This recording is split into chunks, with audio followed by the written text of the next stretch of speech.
looks like we have plenty of time. All right, I got a lot of stuff to go over with you guys, but before we do anything, let's give away some cash. Yeah. So new people, this is the way the game's played. It's $2 to get in, and it's $10 if you're late. So the cash goes back into the pot. Cash goes to the top 3 producers. Top 3 producers are Wilderness Premium. Recruits is 1,000. Premium is what it is. And we at the end of the month, obviously we take all the numbers and see who's the top 3. So 100% of the money from the pot goes right back into the wins. It's not to pay for Daniel's Jaguar car payment. It's actually to back. So the rules is this: it's got to be $2. If you're late, it's 10. So $2 for everybody. I know we have guests, so we're not charging you guys, but we should. So I'll be really nice next month. So make sure you pay. It's an honor system. If you don't pay, we're not going to track you down. Only God knows you're a liar. So you have to pay. That's fine. And then if you're late to the day that we give out the money, you don't get the money. And if you don't show up for one Friday, if you miss one Friday, you don't get the money. That's right. So, because why? I'm sure there's a lot of people from America, including myself, that's done pretty well, and I never miss meetings. I can build a business and never miss meetings. It's kind of crazy how that works. Some people miss Saturdays or, I don't know when you have your trainings or off nights, but some people miss trainings and off nights and say, well, they can only schedule the appointment at that time. I've been here for 12 years. We've done pretty well, and I never schedule appointments on Tuesdays and Saturdays. So you can do the same thing. Right. So if that's your excuse, then you just don't get the money. So with the number 1 person, the number 3 person that won a total of $50. It's first place gets 50%, and then 25. How does it go? 30 and 20 or something like that. So the top 3, third place producer. This is awesome. An RVP beating. RVP doesn't even have to beat you guys. Going out beating you guys. Give it up to the awesome Alex and Mercy Ramirez.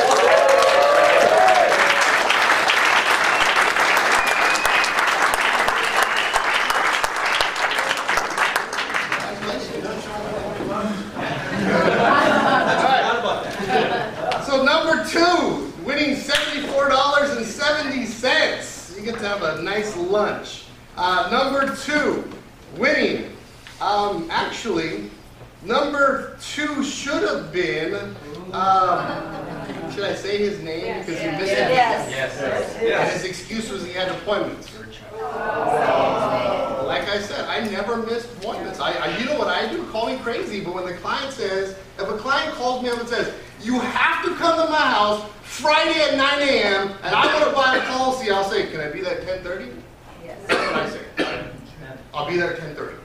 That's what I'll tell them. I don't say, okay, I'll be there because you told me to. No, I say I'll be there at 10:30. So what happens is this person let the clients run them around. They did a great job on production, so give it up. This should have been Steve Whipples, but it's not. It's give it up to the awesome Junior and BD Nunez.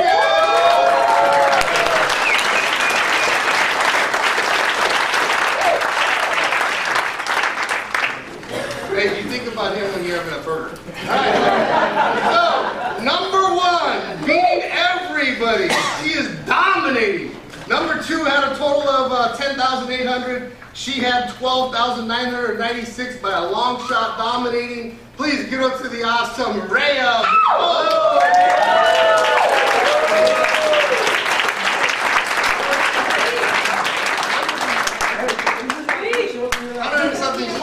Did you miss something?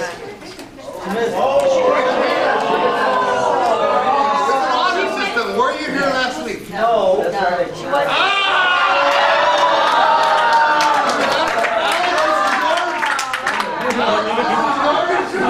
So in the person below, and I don't know if this person missed it. This is yours. So you're now in 2nd place. It's okay. It's okay. Yeah, you didn't need the $134.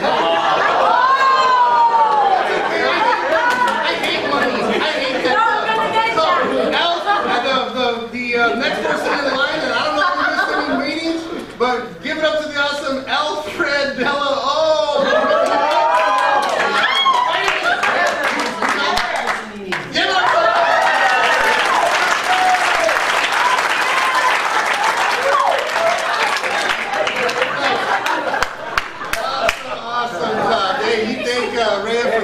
Nice.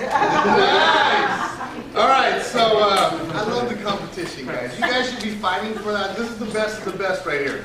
These are the people you want to compete with, not the rest of Primerica. The rest of Primerica is at 94% or 95%. You guys are the top 5. So, I got a couple topics I want to talk about with you guys real quick, but here's the thing. We have a lot of people that are going full-time. So my topic today is going and staying full-time. If you want to go and stay full-time, there's some things in Primerica you just have to do. You want to eat corn, you got to plant it. Now, when you plant it, how you plant it's up to you, but it has to be planted. Sometime, somewhere, it has to be planted. That's not an option. Okay, that has to be done. So some people you see in Primerica, they go full-time, and everybody's heard before FOOL time, and then there's FULL time. Guys, you got to learn how to stay full-time. So here's some tips for you guys. So going full-time, here's what I would highly recommend. Now this is, you know, I once heard Hector say, you got to do what I did, not what I'm doing. If you do today what I'm doing, you'll go bankrupt. I'm like, absolutely.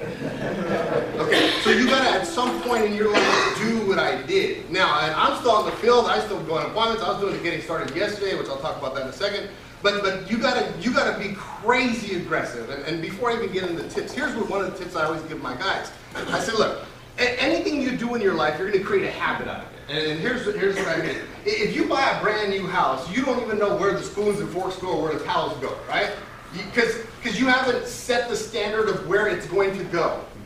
After about 3 or 4 or 5 months, blindfolded, you can turn around, you grab the spoons and forks, you grab the towels. Everybody in their house, you have a junk drawer, right? Somewhere in your house, kind of has all the pins and erasers and paper clips and old stuff and just crap that you got. You know, it's probably in the junk drawer. In my house, we call it the junk drawer, right? Because it's probably in there. So where's the battery at? I don't know. Check the junk drawer. We throw all kinds of crap in there.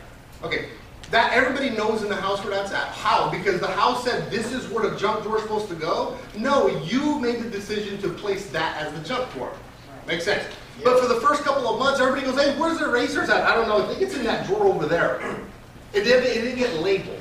So for the first 2 or 3 months of living in a house, you have to label everything. You have to create the habits of where you're going. So when you're full-time, you have to create the habits. Now, if you're full-time, this is what I did when I was full-time. We have guests. Do you want me to keep this the way we normally keep it? Yes. Yes. Or should I keep it clean? No. Okay. Well, this is what I did. Every single morning, I would get my ass up and I would work like a mad person. I don't care what you do. You got to be working a minimum of 12 hours a day. A minimum. And no, that's not an exaggeration. You ask my wife, I would get up, I'd get out, and I would work. And I would be fainting for a check. Whatever you got to do. So what I was doing, I understood that I had to create a habit. I had to create a habit. And the only way you create a habit is you're constantly and consistently working your ass off. From sun up to sundown and then some. You cannot just kind of work an 8-hour day in Primerica. You're going to create the habit right now. But the first 2 or 3 months, what you're going to do is you're going to create the rest of your career. If you're full-time, I was talking to Vidal. We have Vidal and Dino that's pretty much new full-time. Lisa used to be a school teacher, now she's full-time. Dino used to be a water delivery guy. Vidal was a Chippendales dancer. But whatever. and guys, I'm telling these 3 people, what are you doing today? What are you doing today? What are you doing today? Every single day I text these guys, what are you doing? What are you doing? Because you're creating the habits right now. You got to be working like a bat out of hell. I mean, crazy work ethics. Not forever, but that is creating your path for the next 6, 7, 8, 9 months.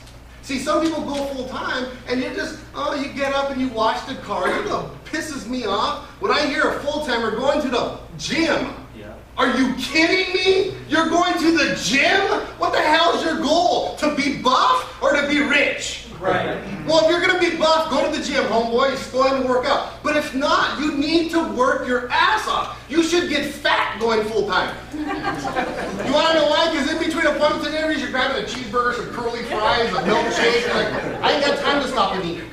Ain't no such thing as healthy fast food. Now, when I was driving out to Israel every single day, there's a right there in Palm Springs, I saw a Pilot gas station or something like that. Right across the street from that, there's a Jack in the Box, right? And I would come back from India, and I put 47,000 miles in my car in 1 year, building India. Okay, so on the way back, I would stop at Jack in the Box because there ain't crap to eat out there. So, and the people that work the night would go, hey, how you doing, Chuck? Hey, how you doing, Lois?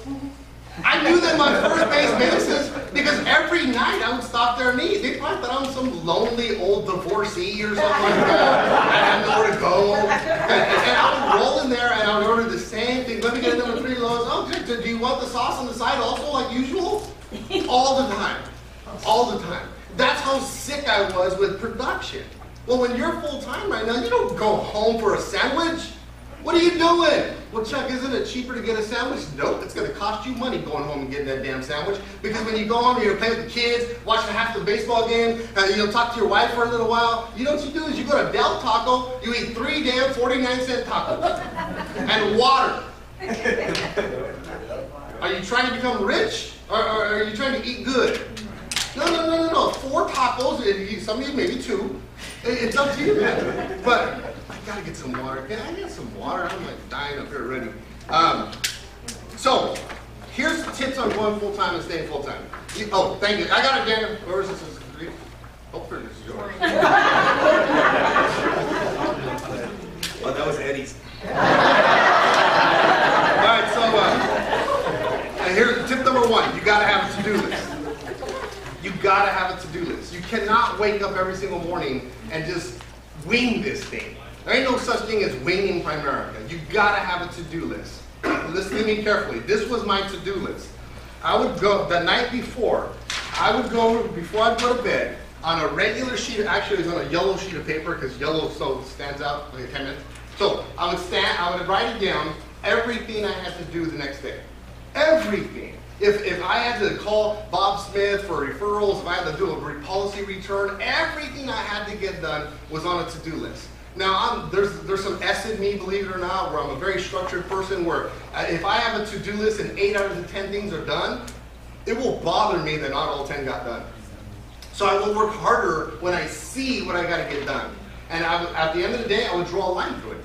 I would draw a line through it. At the end of the day, because I knew as soon as I got it done, I'm like, oh, finally, I get to draw a line through it. And I was every day fighting to accomplish that. Most people don't do that. Most people don't have to-do lists. So what I would do is I would take this sheet of paper and I'd put it in my front left pocket. You know how irritating that is? Yeah. Oh, I can't. Just doing it right now, for 10 seconds later, it's pissing me off. It bothers me. I wanted to hurry up and get it done.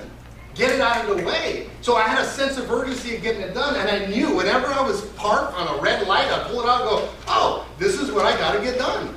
Now you should have 30 or 40 things on there every single day. Maybe it's get 3 numbers today. Well, put it on there. If you don't get the 3rd number, you can't cross it out. If you set 2 appointments, well then put it on there. But every single day I would have a to-do list. I would always have a to-do list. I'm very anal about that. Even before Primerica, I would have a to-do list for my day off and have like 60-something things. Wash the car, trim the weeds, do this, whatever it was. So that it kept me in accountability with myself. All right, if you're full-time, you better have that because otherwise you're going to aim at nothing. Number 2, don't be an errand boy or girl for your family. You're full-time, not FOL time. Stop taking mama to the hospital. If you worked 8 to 5 and mama called you up and said, Mijo, can you take me to the hospital? Mom, I'm at work. I'm at work. Are you serious? Why would you even call me? Now, you may not talk to your mother that way, but that's what you better be thinking. Wow, you guys are freaking calling me to go pick up your medication. I'm at work. What are you talking about? Take the kids to school. If I had an 8 to 5 job, I could take them to school. Why are you telling me pick up the kids?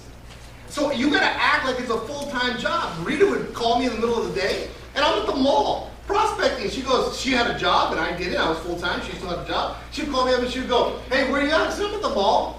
And I remember, I could feel the tension over the phone. She'd go, you son of a bitch, what are you doing at the mall? I'm prospecting. She thought I was just screwing around. I was actually working, and I took it serious. I took it serious. And if you don't take it serious, then you're going to go, okay, I'll go get your medication. Okay, I'll pick up the kids. Okay, I'll do the laundry. You're doing laundry in the middle of the day and you're full time? What are you, crazy? Guys, nothing else but work. Work, work, work, work, work. Now, ladies or partners, if your partner's not getting results, then they probably should do the damn laundry because they're not doing anything else. So, number 3. I already talked about it, but get out of the house. Dress up pretty and get out of the house. Do not wear jeans. Do not wear t-shirts. Dress professional because you will feel the way you look.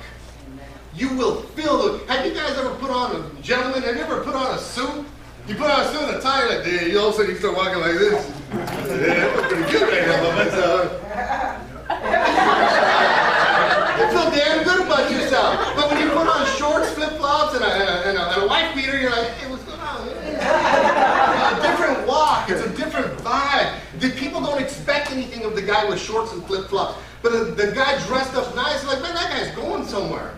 You have to dress the role. So you got to get up and get out of the house as soon as you possibly can, just like you would with your job. Don't work out of your house. I know what you're thinking. Chuck, I built this beautiful office inside my house. Well, then you wasted your money because you need to get the hell out. Nobody, as far maybe this happens to you guys, but this has never happened to me. No one's ever knocked on my house and goes, excuse me, do you guys sell life insurance here? Nobody's ever done that. Maybe that happens to you guys, but it never happened to me, which means if that's not going to happen, I need to get the hell out of my house. Don't be in your house, right? So next thing is don't count on your spouse. I know what that sounds like. Here's what I mean. If you want to get it done, you get it done. Shut up, go get it done, stop blaming your spouse. And, well, how come she doesn't talk to more people? How come he doesn't do this? If you want to get it done, get it done. I never told my wife, Rita, well, you need to get more numbers. You need to do this. No, you need to do this. You need to get more numbers. Because if I was man enough, I wouldn't have to rely on my wife. If I'm manned up, I wouldn't have to have my wife go out. If I'm writing business every day, if I'm making, dude, we made $94,000 as a freaking regional. I manned up. I could retire my wife. How many regionals in here made $94,000 a year? You guys know it's a lot of work to do that, right?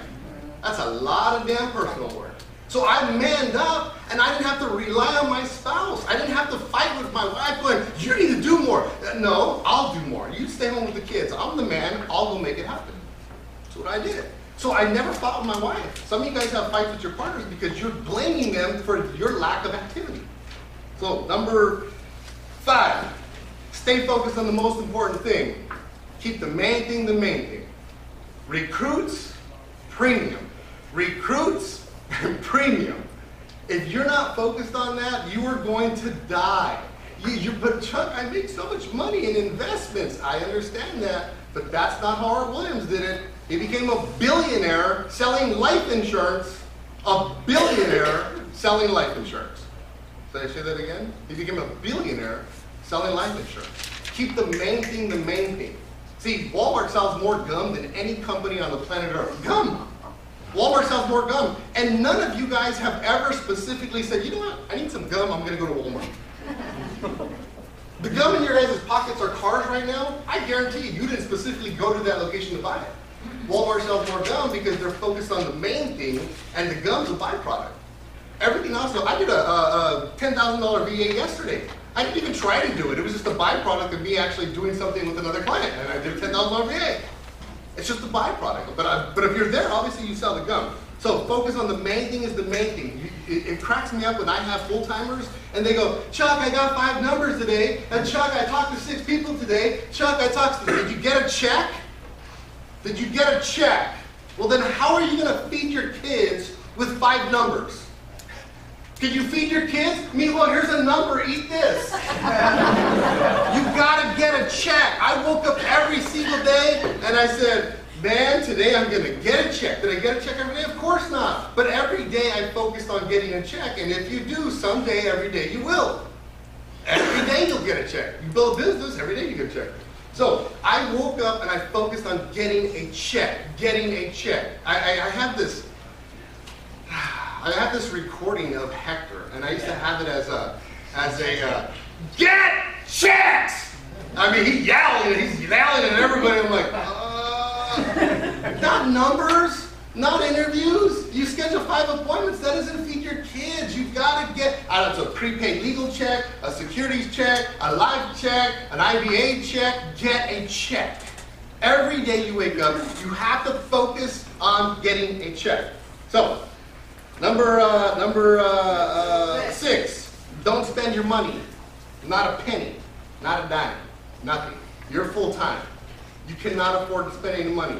You got to eat, I understand that. Go to Del Taco, 49-cent tacos. I don't care. You do not spend a penny. Your car, you drive those tires until they pop. They'll pop. If you drive long enough, trust me, they pop. That's what I just drive until they pop, and I go, shit, and I gotta buy that. And I buy the one that popped. That's what I do. And I don't wash my car, I don't pay for that. You guys gotta be cheap. If your friends don't think you're cheap and they don't publicly tell you you're cheap, you're doing it wrong. You need to save every single penny. You understand? To open up your home office, what it's gonna cost? It's gonna cost you guys a minimum of $20,000 to get a decent looking office going when you do it by yourself. So you better have cash saved.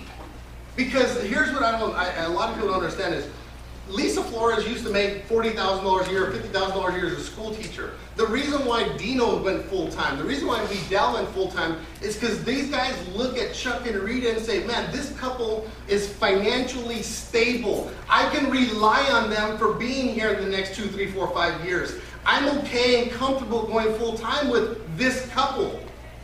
If your team doesn't see you as a financial stable person, they're not going to go full-time. Hell no, I wouldn't quit my $50,000 a year job to go full-time with you, and you and your wife are almost filing bankruptcy. No way. I'm not quitting my job. I better see some financial stability, or why am I going to rely on you to be there next year? So if you don't have money saved, cash is king. I don't care. Wear the same shoes. I still shop at Ross. $12. I go to Macy's. I go, oh, you got to be freaking kidding me. $50 for that shirt. I got 4 of them at Ross. I really feel stupid buying like, oh, that's $100 pair of shoes.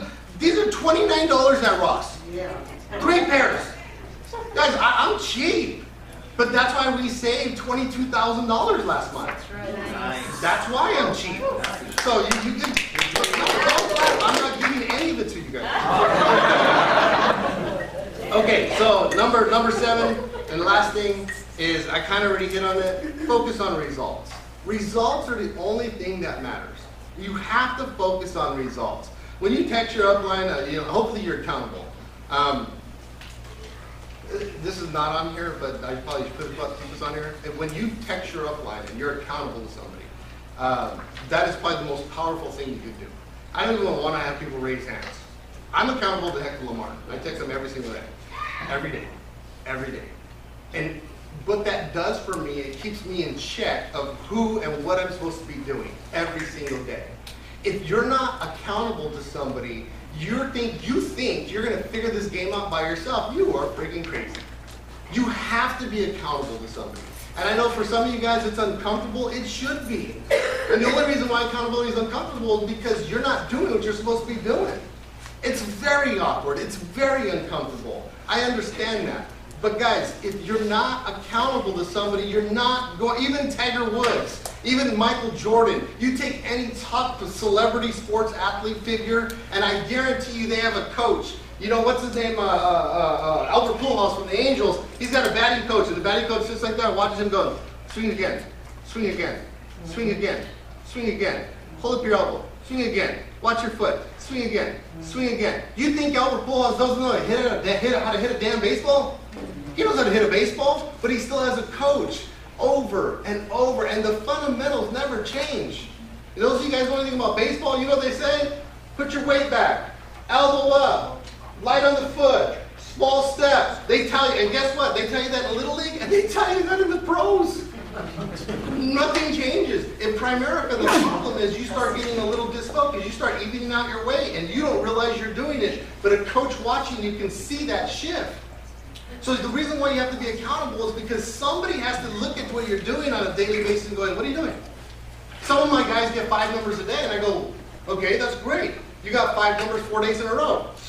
Here's the problem. How many interviews did you schedule? None. Okay, well now I know you're doing something wrong. If you're telling me you're getting 5 numbers a day, you're not scheduling any interviews, I know you're doing something wrong. If you're doing 15 interviews and you're not getting 1 recruit from that, I know what you're doing wrong. I know how to tweak what you're doing. But if you're not texting and you're not calling me and you're not letting me know what you're doing on a daily basis, I can't tweak it.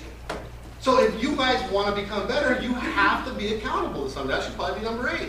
You've got to be accountable to somebody. I know it's uncomfortable. It's supposed to be. Now, coaches, I don't ever beat my guys up.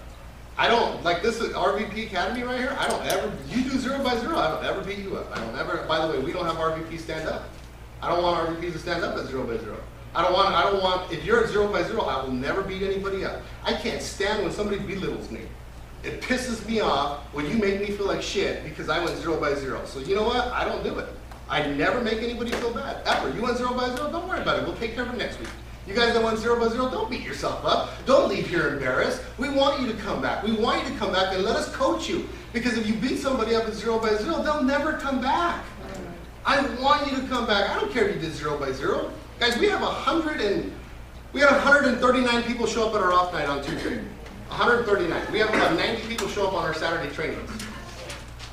The only reason why we retain so much people is because I don't beat them up. I will challenge the hell out of you. I will challenge you, but I don't ever beat anybody up. Don't beat your guys up. It's very, very important. If you're full-time right now, go dig through your business. It's going to be exciting, guys. Keep going forward. Put your head down. Work like a mad person. And don't ever forget, you've got to recruit directs. That's it for me, guys. So everybody knows we got a gray Kia out there and a gold Cristal? Gold Cristal. Or Chrysler? I didn't write it. I'm just reading. I'm just the messenger. Parked in the wrong spot. So they don't. We only have so many parking spots. So if that's one of your cars, you're in the wrong spot. All right. Well, we're going to do a little bit of recognition. You guys, today was not only our RVP Academy, but this was actually our RVP meeting as well. So. We want to do our recognition for the month. We want to recognize our leaders. So let's give it up. Personal auto cases last month. We had Lorraine Marquez with 2. Give it up for Lorraine Marquez. Dustin Marciano with 2. Victor Rodriguez with 2 auto cases. Evelyn and Alfie Alonzo with 6. Great job. With 6, Roger and Maria Pena with 6, and Chuck and Rina Vete with 10. Personal Securities, Alex and Mercy Ramirez, 20,000. Alfred and Christina De La O, 20,000. Nick Sanchez with 30,000. And Eddie and Suhey Rodriguez with 230,000.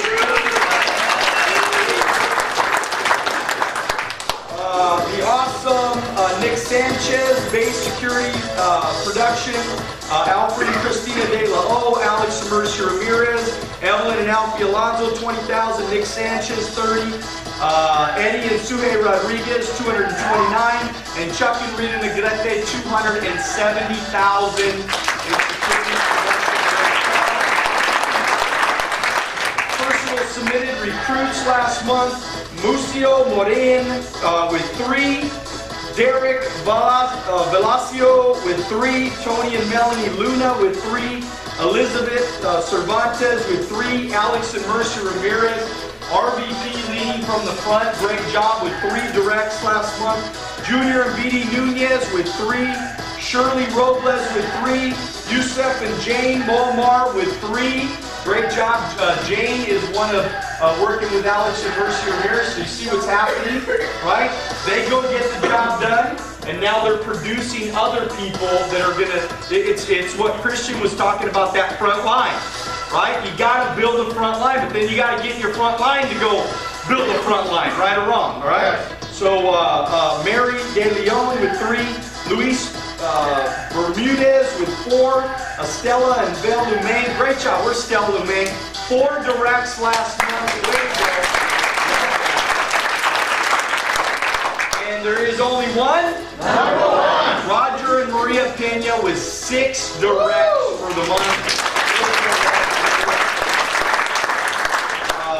The base shop submitted recruits. Eileen and Arnold Lebrando with, they'll probably end up with 10.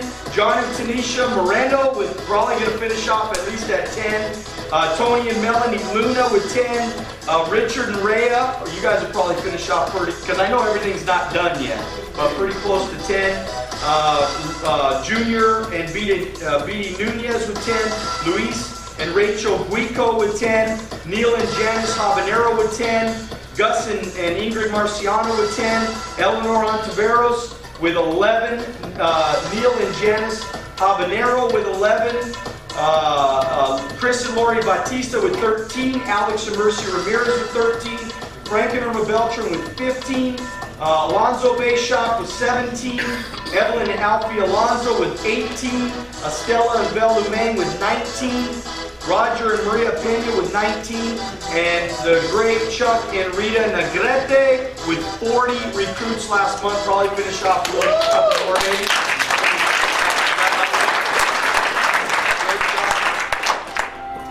Personal new reps last month, Alfred and Christina De La O growing your code numbers. If you ain't growing your code numbers, and thank God we have the incredible Glenn Clayton. He's going to speak to us today about how to grow your recruiting, how to grow your code numbers. So we're going to get some ideas on how to do that, because we definitely need to do a better job at growing our code numbers. I'm telling you, we would take over the world if we just would figure out how to get more code numbers. It could be unbelievable. But Alfred and Christina De La O leading from the front got 2 personal direct code numbers last month. Neil and Janice Habanero got 2. And so we're proud of you guys. Great job. Base new reps, Eileen and Arnold Lebrando with 2. Justin Gilia with 2. Alonzo Bayshop with 3. Neil and Janice Habanero with 3.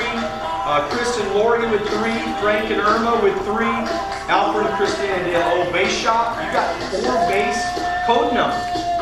Dude, you better be doing some big numbers this month. Are you guys excited? I mean, are these guys, are they almost appointed? Are they getting, well, they are appointed, right? They're all appointed. So what do you think that you'll get done with those 4 new licenses? Do you have anybody that's a real player? Really? So I expect you guys to do 20 grand this month. 20 grand, all right, minimum, all right, 20 grand, you guys can do that, okay? Let's see, Chuck and Rita Negrete with 4, and there's only one? Number 1. What's that? With 5, all right, but there is only number 1. Evelyn and Alfie Alonzo with 6 new codes.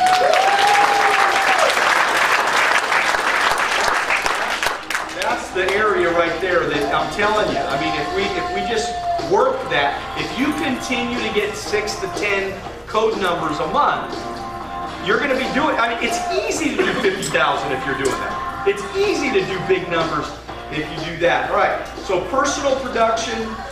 Somebody asked me the other day, they said, what's one of the most important things you look for when you promote out an RVP? And probably the number 1 thing for me personally, out of all the RVPs that I've promoted, the number 1 thing for me is personal production. Because we can't control what our people are going to do. If you don't know how to make money, if you don't know how to personally produce, if you don't know how to get up and go make money, then you're dead if your team quits on you. Has anybody ever had a team quit on them before? Yes. Every single one of us. And if you haven't had one, get ready, it's going to happen. Yes. All right? Every single one of us. So you can't control anybody else. You can't call them up and say, hey, look, if you don't produce, you're fired. You can't do that. That's not the way Primerica works. So you have to be able to say, you have to be able to look inside of yourself and say, look, my base shop's not where I want it to be, so therefore, I can change it. I personally can change that. If my base is not where it needs to be, then I need to go do more production. Simple as that. right? If I want my base shop to be a 50 grand base shop, then Daniel Alonzo, has to go out and produce 10 grand personal. I'm just telling you. Because the only way to really get this thing moving is you got to have some key players. You got to have some franchise players. Every single big base shop has franchise players. You guys know that? Has people that put up big personal numbers. Every single big base shop, I promise you, okay, has some people doing 10 grand personal. So if you want to produce something, then don't you have to do what you want to produce? Yes or no? Yes. Right? You have to create first. You have to, I mean, before the home builders of the world, right? Before they build the tract homes all throughout the neighborhood, they first have to build that first home, right? The first home has to be built first. Creates the foundation of what they're going to build in the rest of the tract homes, right or wrong? Right? So that's what you have to be the model of what you want your business to look like. And then people will start creating what that model looks like. So for me, it's important. And so we look, I mean, if you're doing over 4 grand, well, that's, that means you're starting. That means you're getting it moving. So 4,000 in personal production, Tony and Melanie Luna. Eleanor Ontiveros, 4,000. Marcus Winston with 4,200. Lewis and Rachel Guico with 45. Anna and Destiny with 51. Rubio with 53.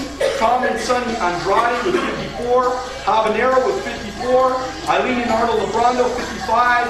Neil and Janice Habanero, 56. Flavio and Sonia Nuno, 6,000. Alfred and Christine, 6,000. Stella Lumen, 62. Vince Ibarra, 65. Shirley Robles, 66. Roger and Maria, 68. But where did they actually finish off with both of their codes? Do you know? That's right. Is that about right? Okay, all right. So 68. Alex and Mercy Ramirez, 8,000. Junior and Vini Nunez, 8,000. Angie and Musio Morin, 9,300. Steve and Delene Whipple, $10,013. John and Tanesha Moreno with $10,184. Sammy G with $10,890. And there is only one. Number one. With $10,996. Rhea and Richard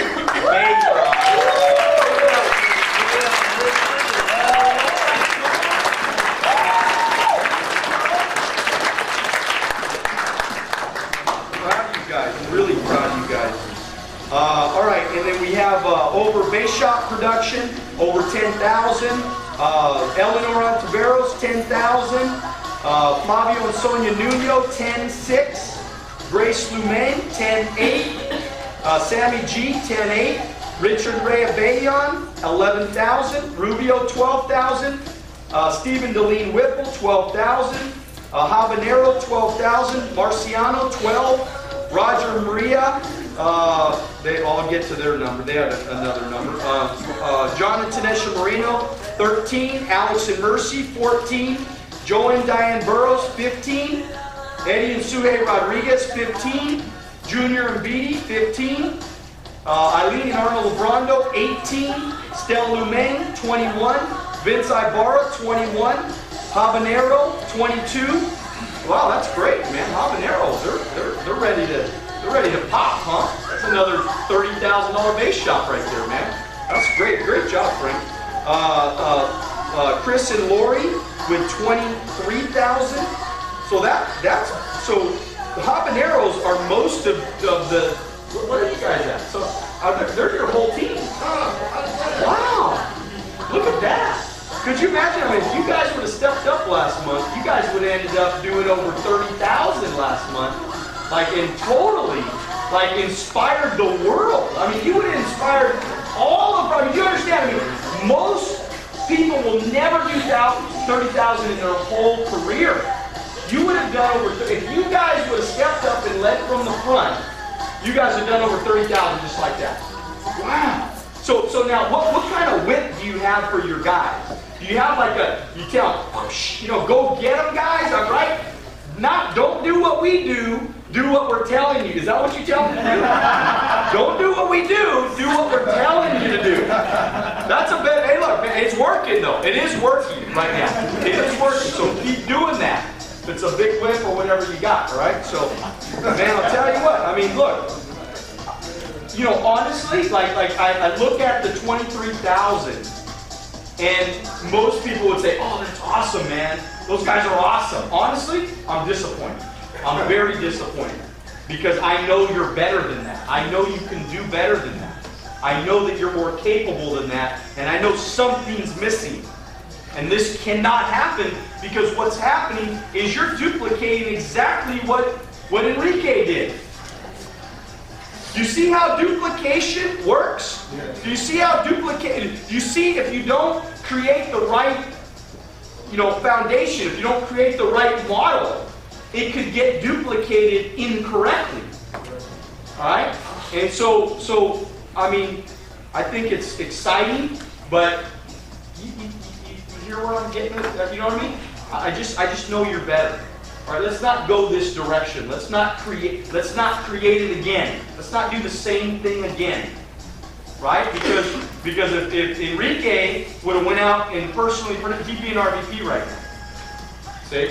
Do you understand? Like, it's the little things that are either helping you or hurting you.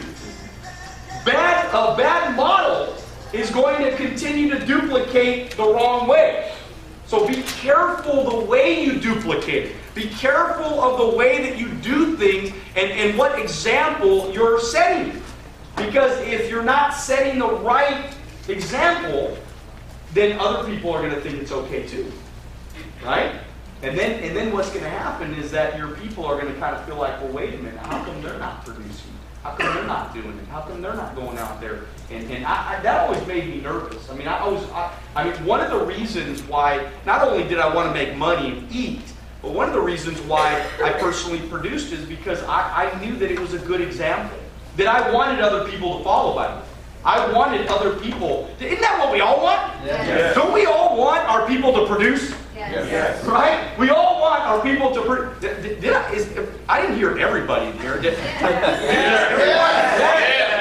that what we all want? We want our people to produce. Yes. So then we should go produce. Right? I mean, I want my kids to be tough. I want my kids to be focused on what they're supposed to do. I want my kids to excel. I want my kids to be the best that they can be. Isn't that what we all want for our kids? Yes. Well, why should I not be that? Why should I not be the best that I can be when I expect that of my kids? Right? And the same thing goes for your Primerica business. Primerica business has always been a duplication business. Right? So be careful what you're duplicating right now, okay? Let's see, where did I get to? Okay, all right, so, and then Evelyn Alfie Alonzo, 30,000. Roger and Maria Pena, 32,000. Frank and Irma Beltran, 34,000. Alonzo Bay Shop, 42,000. And there is only one. Number one. You guys got to give it up, man. Another solid month. 68,000 in production last month. Give it up for Chuck and Rita.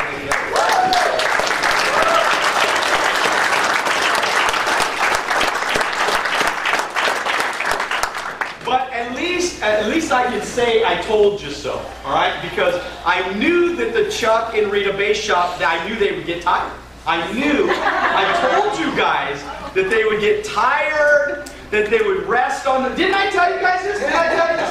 I told every one of you guys this. I said they would get tired, they would rest on their laurels, right? They start making 30 grand a month. I mean, man, when you're making 30 grand a month, saving 22,000, what do you need to work for? What do you need to work for? Right? I mean, they've got their whole next year planned on vacations, right? Every other week they're taking vacations. Oh man, these guys, I mean, hey look, at least they got to say, hey, we did 100 grand. At least they can say they did 100 grand, they kicked some butt. They had this like couple months where they were on top of the world, you know what I mean? But it's all right. At least you could talk about it one day, how you did it, you know what I mean? But I knew it was going to end shortly, so I knew it was short-lived, you know what I mean? So the greatness was short-lived. So, okay, anyway, let me get down to the cash flow here. John and Tanisha Marino, 4,000. Gus Marciano, 4,000. Lebrondo, 4,000. My mom even made 4,000 in income last month. All right. Casaba made over 3,000 last month. Andy Deere made 5,000. Grace Lumaine, 55. Eddie Rodriguez made over 6,000. Flavio Nuno, 65. Frank and Irma Beltran, 9,000. Alex and Mercy, over 10 grand last month. Great job. Stella Lumaine, 12,000. Vince Ibarra, over 13,000. Evelyn and Alfie Alonzo, 15 grand in income. So that's good. Rubio, 20,000. Chuck and Rita Negrete, 31,000 in income last month, man. Give it up for Chuck and Rita. And we ended up with about 60 grand last month in total cash flow. Yes. How much income? 8,000 in income. Give it up for excited about that. And then I just wanted real quick, we have a VIP lounge tomorrow because we're having our Super Saturday tomorrow morning here at this office. And we have a VIP lounge. So in the PFSU room, we invite special people that had great months, and we invite them in, and we have food, and we have drinks, and we have massage therapists in there. But we have, it's awesome. You're not allowed to get a wristband, right? You're not allowed to go in there if you do not have a wristband. You get front of the line bathroom pass, right? So if you go to you don't have to wait in line for the bathroom, right? So we have special perks, all right? We let you in early to the event, so we let you into the building early. So we're excited about that. We got Angie and Musio Morin. So congratulations, Alex Mercy Ramirez, Junior and Julia Nunez. These are all people that did at least 3x4 personal.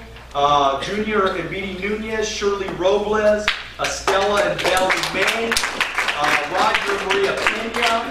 We had over 10,000 personal. Richard and Rhea Bayon, Stephen Deline Whipple, John and Tanesha Marino, Sammy G. We had RVPs over 30,000. Chuck and Rita Negrete, Frank and Irma Beltran, and Evelyn and Alfie Alonzo. Make sure you guys bring your LCD tomorrow, please. All right, appreciate that. You guys always helping with that. And then just we'll do team leaders tomorrow. But we got guys. I mean, we are like jumping with team leaders right now. We're excited. We had 42 people qualify for team leader last month.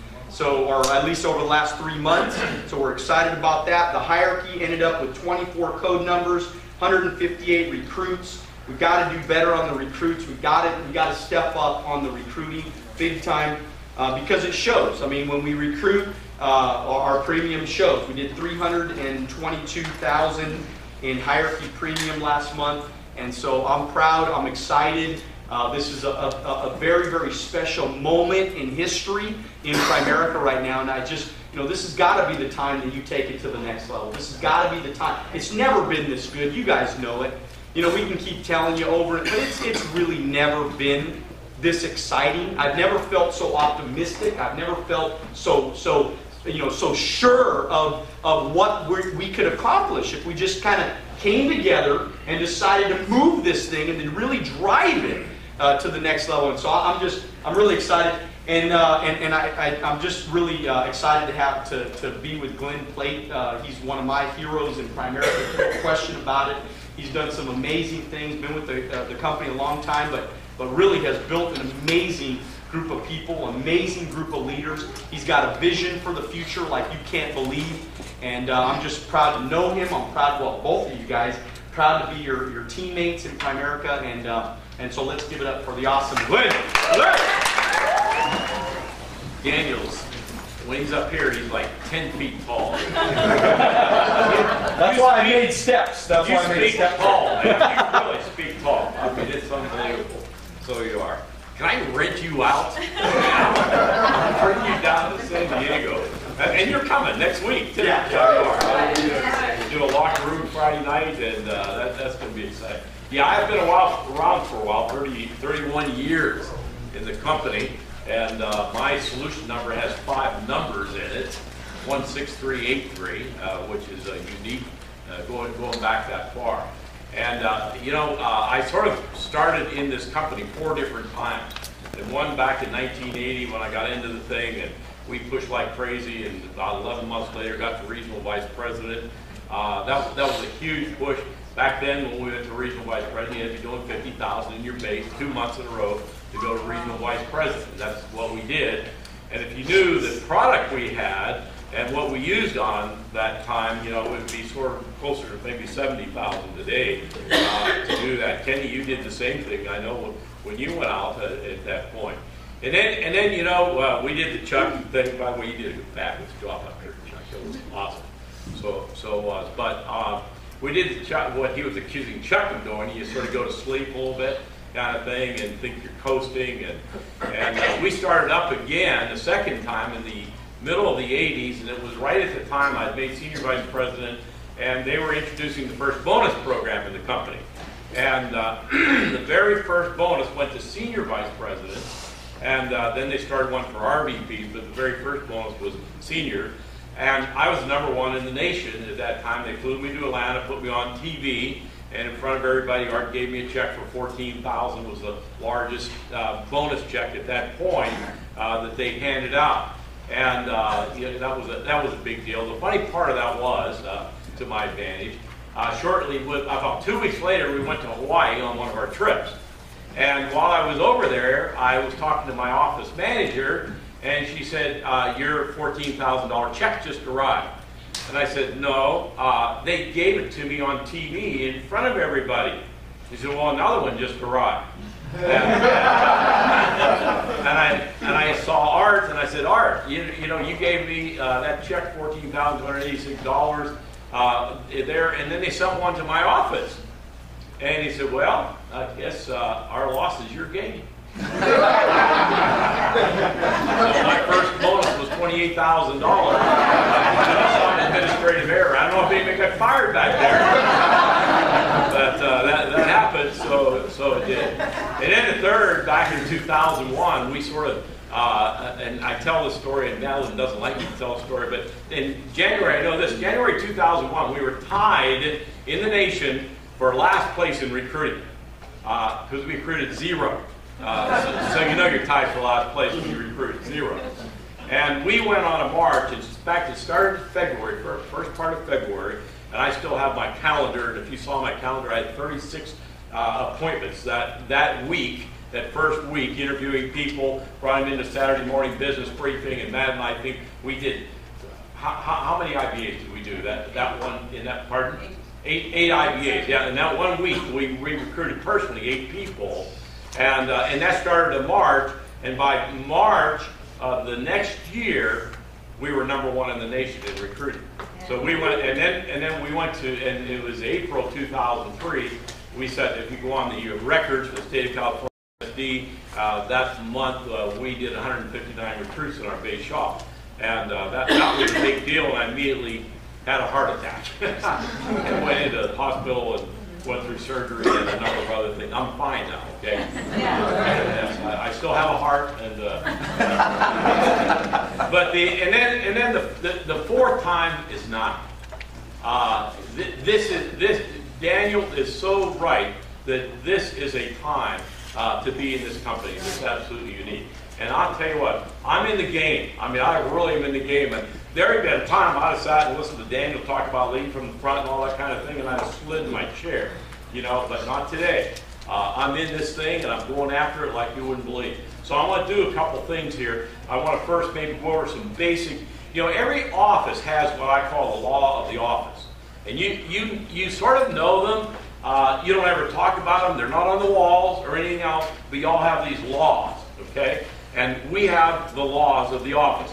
And it's very interesting to hear what just took place here. You know, you guys do your recognition and accountability and all that kind of thing. And I think, this is just like my office. Different names, different faces, same things, you know. Why aren't you doing this and all that kind of stuff? And sort of made me feel good, you know. Like we're all pushing, struggling, trying to do more. And it's like you never, ever do enough. I mean, you probably kick yourself more than anybody else kicks you. And I appreciate the fact that you don't get on your people or whatever kind of thing. But sometimes it feels really good to get on your people. It doesn't do any good, but it feels good to do that type of thing. So the first thing I want to do is I want to give you some basic laws of the office that we have. Some of them are pretty, you know, basic, but then I want to go to our RVP Academy strategy and talk about that. And when I heard that Daniel was doing that, man, that just lit me up. And we connected a couple times. I think one of the times we were up meeting with John Addison up in LA, and we talked for a while about the 8531 and some of the other things like that. And you know, and every time we've been together now, we get moments to talk and so forth. When I heard he started an academy and we started an academy, I thought we got to get together. This is a big deal, because I want to tell you, you know, you were saying about there are very few base shops that ever get to 30,000. There are very, very, very few shops that ever create RVPs. And to have and very few RVPs or base shops that deliberately try to get to RVP. Most of them happen by accident. You just happen to have a superstar that blows through and goes to RVP, but nothing's planned to do that. And to have a plan to do that is huge, absolutely huge. So let me give you some basics up front. And then hopefully my PowerPoint is going to come up, not right now, but in a little bit I want to talk you through a strategy, a PERT chart. Number one, I caught this morning. It's, again, the law of the office. Everything starts with recruiting. That the whole thing is about that. We're talking about distribution. You got to have outlets, so you got to start with recruiting. That's absolutely crucial to do that. So that's important. And here's another one. Where this from Kip Ridley, 30 years ago. If you ask enough questions, people will tell you exactly what you need to know to recruit them. Now, I didn't say if you give them enough information, you can recruit them. If you ask enough questions, most of us are dump trucks. You just sort of back up to the new recruit and you just dump everything you know on them, and you don't know anything about them. So recruiting, and I'm telling you, recruiting is an art, it's not a science. And I'll speak to that in a moment, okay? But if you ask enough questions, people will tell you exactly what you need to know to recruit them. Number three, scripts don't recruit people. People recruit people. Do we need a script? You betcha. When I did what Daniel did when I first got in business, I moved to San Diego, moved from San Bernardino to San Diego. I started full-time. Hartman lived in Long Beach, and I didn't know a person in San Diego. And I'm full-time, and my trainer's in Long Beach. And you know how he trained me? He handed me a buff-colored presentation flip chart. And basically said, you all be careful down there, you hear? I'm trained. I figured it out. Do you know that I found out 2 years later that at the time when that buff-colored presentation came out, there was a cassette to explain it. He never gave me the cassette. All I got was, but I figured it out, you know. And while I was up there, one of the first times, some guy had this letter. He said, here's the script. You send this letter out, and 50% of the people set appointments with you. And, you know, I'm brand new, naive, dumb, and so I drove through a neighborhood, found tricycles, this family neighborhood, went to the library, got a reverse directory, and found 100 homes, and sent out 100 letters, and waited a couple days, locked myself in the bedroom, and for 2 nights, I made 100 phone calls. And I'll tell you what I learned. I learned, number one, what anybody could say to you. I learned everything they could say to you on the phone. So it's pretty darn nasty, you know. Second thing I learned is I'll never do that again. But the third thing I learned was there were common questions that everybody asked. Who are you? How'd you get my name? What company you're with? And what do you want? So my phone script, those 2 days, back in September 1980, I formed my phone script. My name is Glenn Plate. You don't know me. I've got your name from The reason I'm calling, and you know, that's my script, okay? Now, that doesn't get me appointments, my personality does, as I put it on, but that's my skeleton that I learned 30 years ago, and it works today. So, let me go on. 4. If you know what to say to a stranger, you have an unlimited market for the rest of your life. Isn't that great? Yes. So if you say, I don't have a market, hey, I'll tell you what to say to a stranger, and I'll just give you a market of 5 billion people. Okay? You learn what to say to a stranger. And I developed that. I don't have time to go into that, but that's prospecting, okay? Way of life. You all have those. And you know, the key to that simply is curiosity is more powerful than information. Most of us want to give too much information, okay? So, you know what to say to strangers? You have an unlimited market. Number 5, and I think this is important in light of what a couple of you said over here, like people giving bad reports on our company. You are Primerica's commercial. Right. And here's the way you've got to think about that. After you talk to somebody, a year from now, if somebody goes and talks to that person, and they say, oh, somebody from Primerica talked to me, are they going to say something good? Right. Or are they going to say something bad? Okay? You are the commercial. We save $1.5 billion a year by not going on everything from the Super Bowl ads and all that type of a thing. One of the companies just pulled their ads off of Facebook, and they were doing $1.5 billion a year in advertising. We don't do that. But we are all the commercial of Primerica. Okay? Let me go on here. Number 6. Learned this from Bill Stewart, the hourglass effect. I love this. Okay? Boy, if you remember anything, remember this. You know, it's like the hourglass, and it comes to that neck there, and there's that little bit of a neck. There are people, even like all the people that Daniel talked to this last week, okay, came in and interviewed, they got in that neck just for a moment. Okay? And you have an influence on them that could change their life for the rest of their life. Even if they go somewhere else, you want to have a positive impact on them. And every time I sit down, I did 16 interviews last week. And every time I sit with them, I want them to have a positive experience. I love it when I get letters from somebody saying, I don't think this is for me right now, but I'd love to work with you. We just got a phone call from one of the guys that got another job. Luke was his name, and his comment was something, the fact that he enjoyed meeting with me and that type. It was a pleasant experience, okay? So the hourglass effect is a big deal.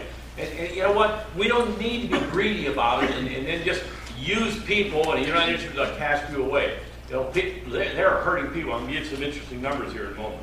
Here's another one that we have. You're all talking about numbers, okay? We have a number, and I have a whiteboard. I showed this to Danny. He shows me a spreadsheet. I just take a picture of my camera with my whiteboard, actually a whiteboard in my office in the hallway, and on it every week our guys put our numbers up there. And on one side, on the left side, there's their name, and then the number of interviews that they did. And the title of that is Not 14. Come on, you can figure that out.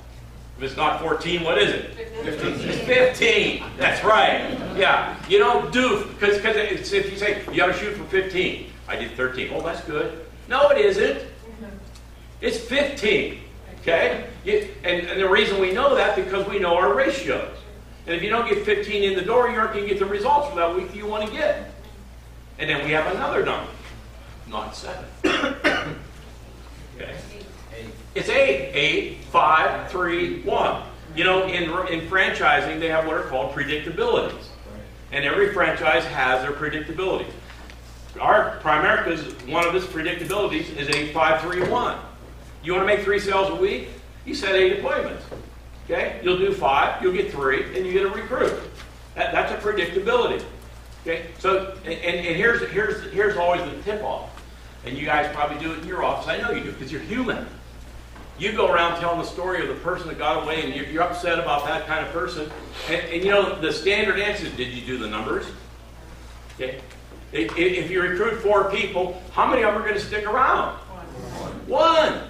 So you recruit 1 person, and man, I don't know what happened to that guy. And you spend the rest of the month just down on that one person you recruited. That person was supposed to go away. Right. Okay? I mean, it's pretty simple. So, not 7, 8, 5, 3, 1. Okay? Those are important. Number 9. When you recruit, you've got to be personable, but you've got to be professional. And you have to be passionate. Don't you love it if you do this? Don't you love it when you interview somebody and say, well, you're really passionate about what you do? I mean, you think, I'm on, I know, I'm on. Okay? You got to be passionate about it, but you've got to be professional too. And I like it. You know, when you dress up, you're going to be more professional about what you do. Okay? I had one of my RVPs who had a guy come in, and I mean, I didn't want to begin to describe the way he's dressed, but he wasn't dressed very nice. And he came in for an interview. There happened to be a mirror in the room. She said, I'd like you to stand up and look in that mirror. And said, would you trust your finances to somebody that looks like that? Right. Now you go home and change, and if you've changed something decent, I'll interview you. But I'm not going to. Boy, you look. How about that? I probably don't have the guts to do that, but she did. That was pretty bold, okay? Then number 10, and then I'll get to this, okay? Recruiting has to have a purpose. And that's got to be the building block of the business. And I want to show you something here, and I'm going to give you some numbers up front that are staggering to me. When I saw these on the news the other day, they're just absolutely huge, okay? And by the way, on this whole matter of getting people licensed, man, we have made it into a science. First, you got to get them in the door, okay? You got to give them a purpose and create urgency, and then you sort of have to babysit them. Like yesterday, we had how many people in our PFSU class that's in our office, and we did a pizza lunch for them. You know, you sort of they're babies. You got to treat them like babies. And we know everybody that's in process, and we work with them. We've taken our PFSU instructor.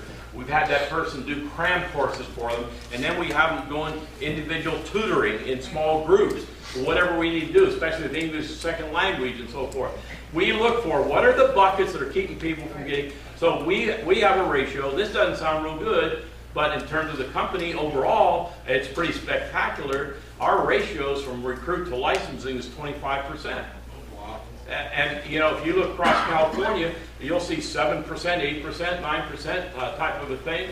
And you work all that time to recruit people, and you only get, you know, just a few of them licensed. That's not good. You have to make a dedicated commitment that you got to get them. If you're going to recruit them and get them in the door, and you're going to spend time with them, why not get them licensed? Right? Okay.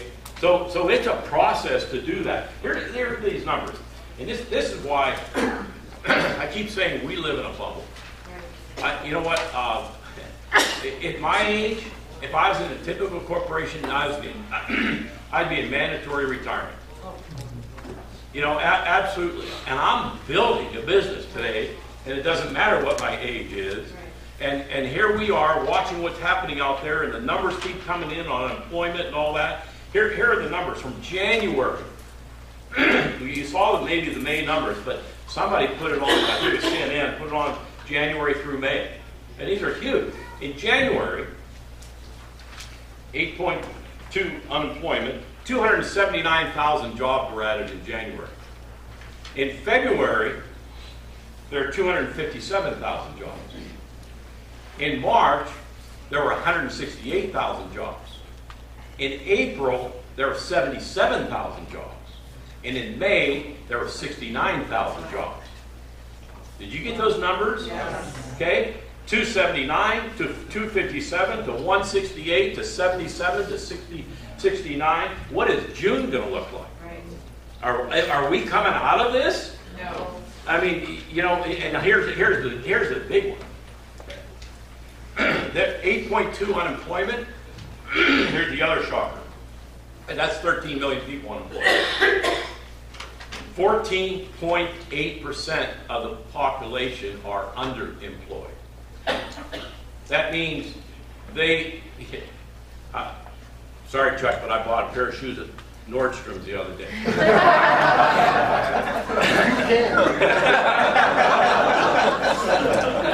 And the guy that was waiting on me had his MBA from Pepperdine. And I'm saying, is this what you're going to do? You know, he said, oh no, this is in between. That's how long you been doing this? 9 months.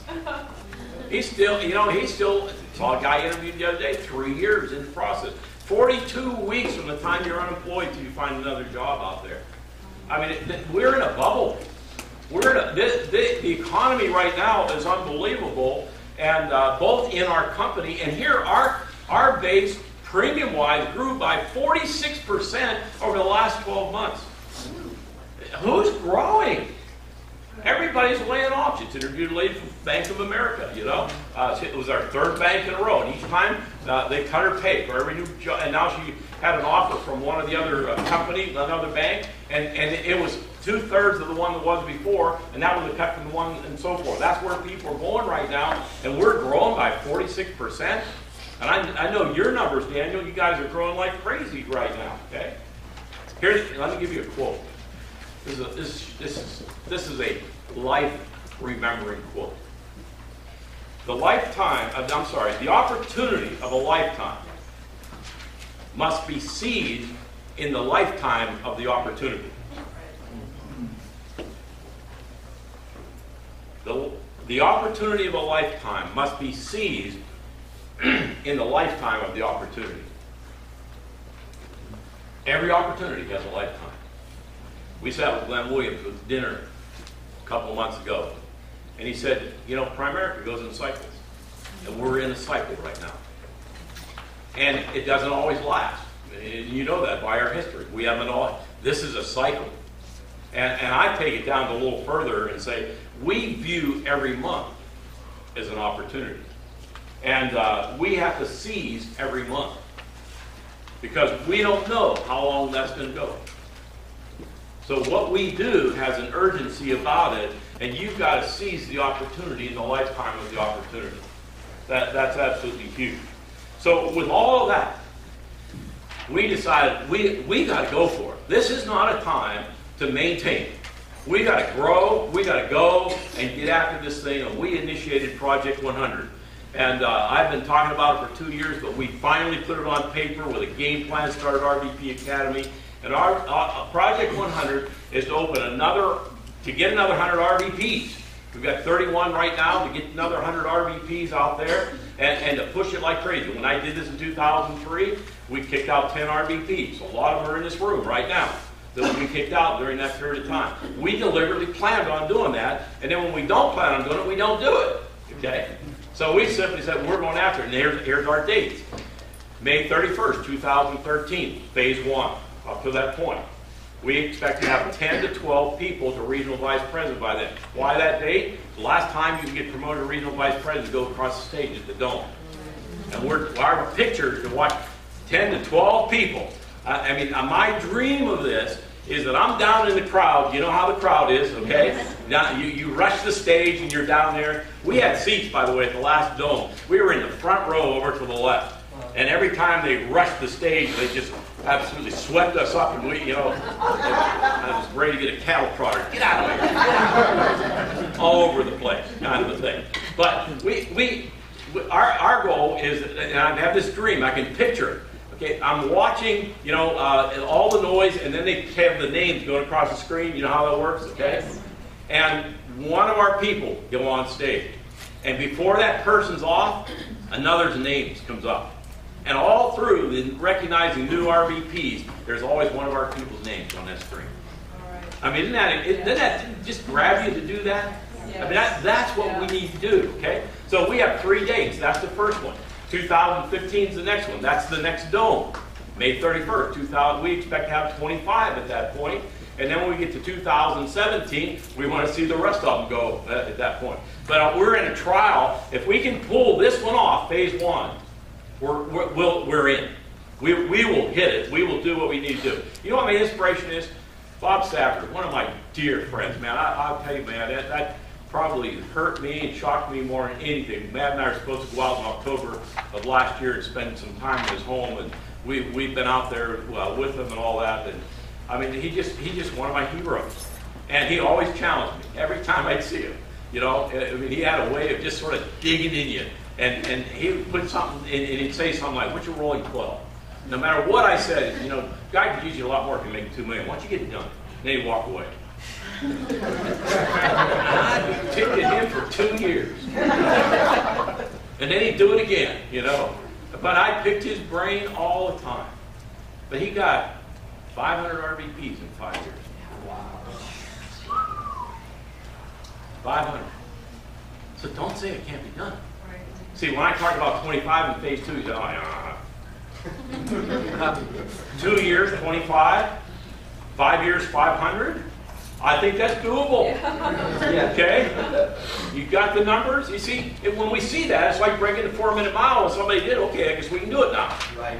Okay? So we need to think bigger about this. So I'm going to show you our game plan.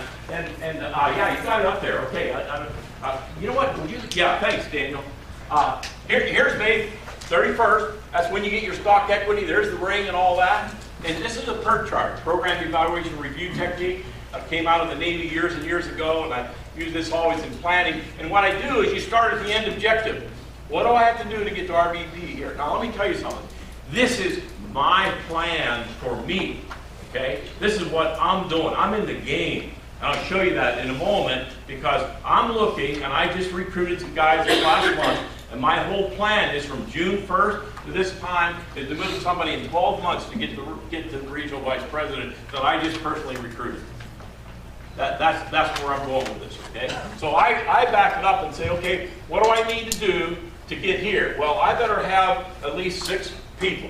And, you know, they're going to average 5, 10, whatever kind of a thing. But I better have 6 good, strong legs there that are doing this.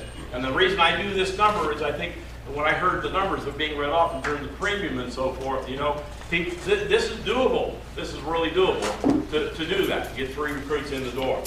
And then I had to back it up and say, okay, what do I need to do? Well, this has to be me. This is called the feeder model. That's me.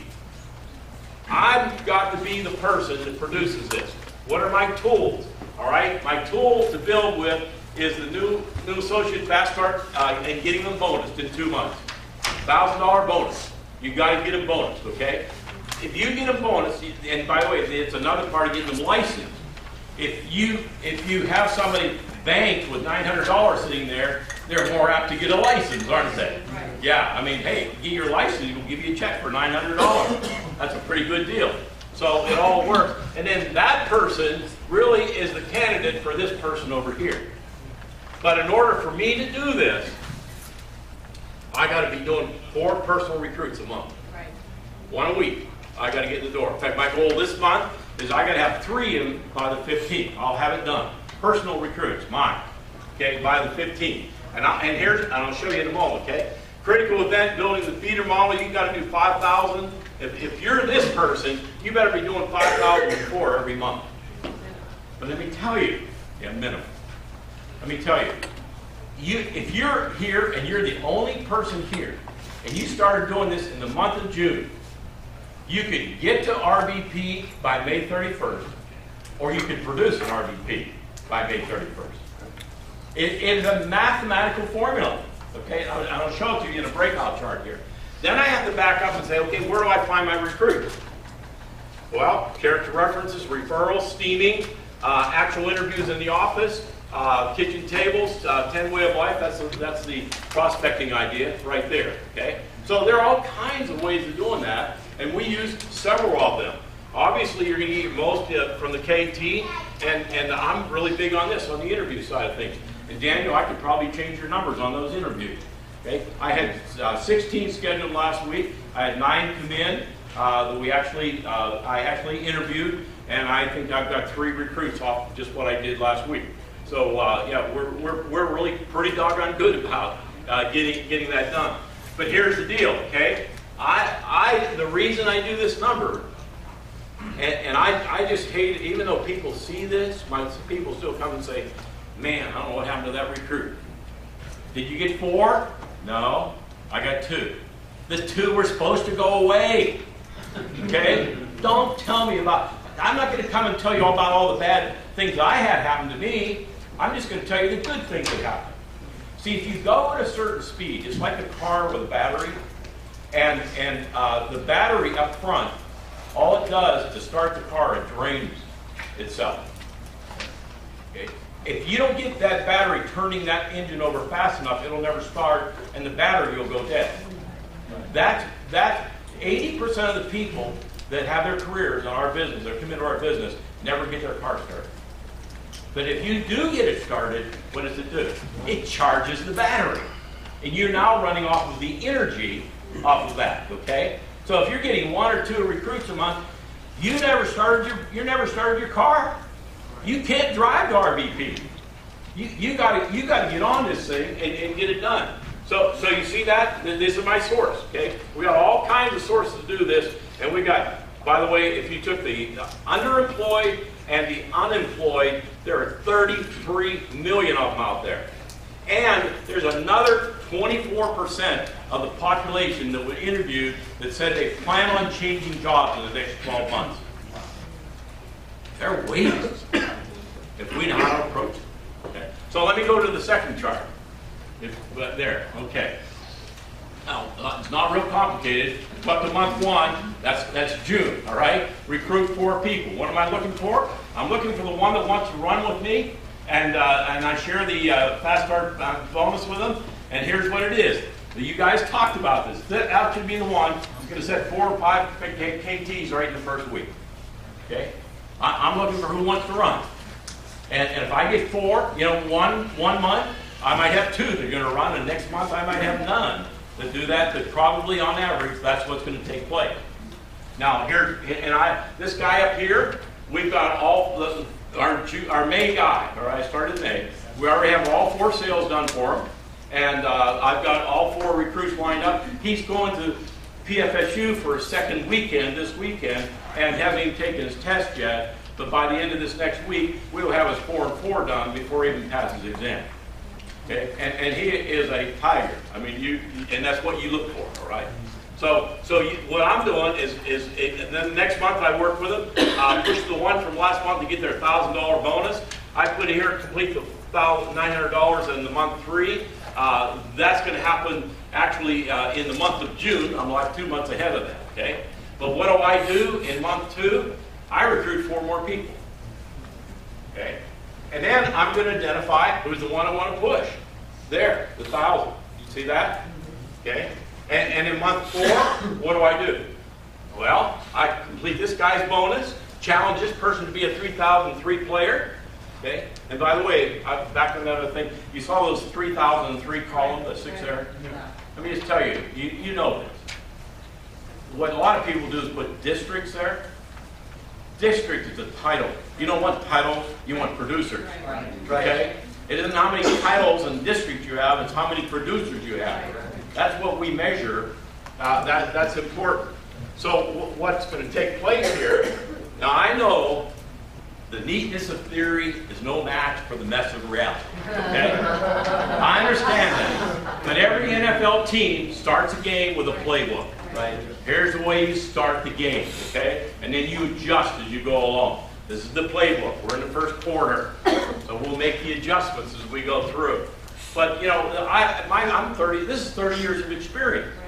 And as many times I've built this thing, and we still hold, if you go on the state record, we still hold the record for MSD on most base shop and most through first recruits. And we actually, that year, we recruited through first over 1,000 people. That's a pretty doggone, actually we did through our base. We went over 1,000 at that point. So here are the numbers, and you can sort of see the flow chart here. I'm challenging this one to 3,003. By the next month, I'm challenging this one to it, and I'm challenging this one to it over here. You see how it works?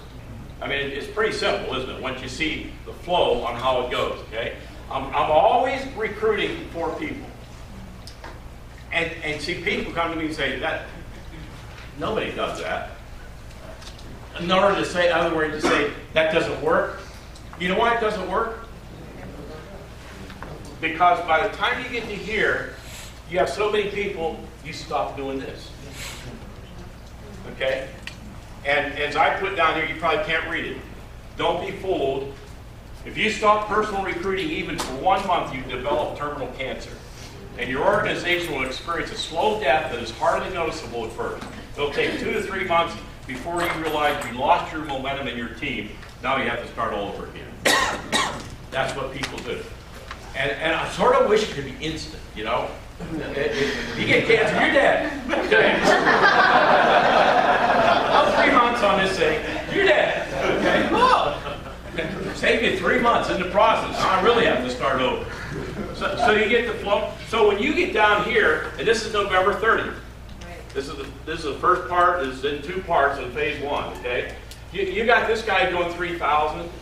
You actually have at least 3, and if they're just doing minimums of what you're doing and all that, you're doing at least 12,000 and 12. Okay? I mean, if you're a rep in here, and in 6 months from now you're doing 12 and 12, I promise you you're ahead of the curve. Okay, it's not 30 or whatever kind of a thing. But I'm looking at minimums on this again, on doing that. So we're going to like November 30th. That is the date, and we will measure everything there as we go. You want to push this out to May 31st? You've got a $50,000 base shot. Okay, in 12 months. And see, we did that. We went from virtually nothing in our base to 72,000. By a year and 3 months after we started this push, went over to 72,000 premium. So does that make sense? Yes. Okay. All right. So questions? Yes, sir. Chuck. Are you personally recruiting those people yourself right now today? Absolutely me. Are you training them also? Me. Yes, I am. And you want to know something? I had to figure out how to do an IBA all over again.